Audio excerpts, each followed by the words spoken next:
अधिक मास महात्म्य अध्याय 22. श्री गणेशाय नमः.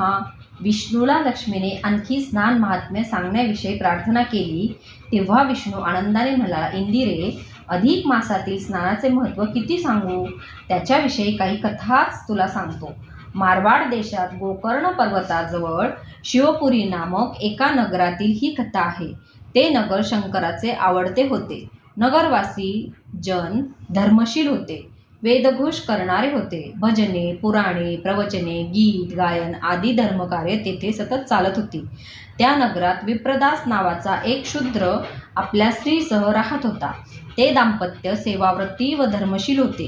गोकर्ण पर्वताच्या पायथ्याला सारणेश्वर नावाचे शिवलिंग होते. तेथेच जवळ गोकर्णी नामक नदी वाहत होती.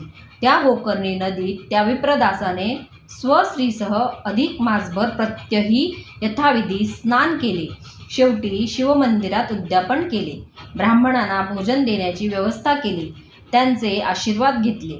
तो विप्रदास आपल्या घरी जाण्यास निघाला. तो मार्गात 700 प्रेतात्मे अचानक समोरून येताना त्याला दिसले. त्या प्रेतात्म्यांचा मोठा भयंकर जमाव समोर दिसताच प्रथम भयच वाटले, पण विप्रदासाच्या दर्शनाचा त्यांच्यावर मात्र विचित्र आणि अद्भुत परिणाम झाला. त्यांची मने स्वच्छ झाली. क्रूर भाव गळाला.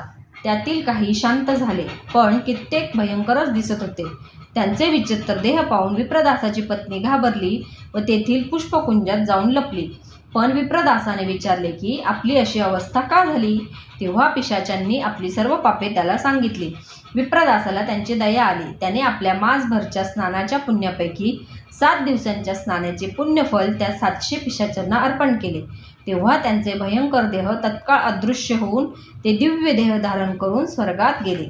सौराष्ट्र देशात सोमशर्मा नावाचा ब्राह्मण प्रभाग क्षेत्रात राहत असे. तो पुण्यवान होता. कार्तिक स्नाने, माघ स्नाने, अधिक मास स्नाने करीत असे. तो असा स्नान करून परत चालला असता वाटेत महाभयंकर राक्षस समोर आला. योगायोग असा की त्या राक्षसाचा या विप्राला कोणताही उपद्रव होऊ शकला नाही. तेव्हा तो राक्षस विप्राला शरण आला. त्या विप्राने आपल्या एका स्नानाचे पुण्य त्याला दिले. तेव्हा राक्षस मुक्त होऊन स्वर्गात गेला. विष्णूने ह्या कथा लक्ष्मीला सांगितल्या.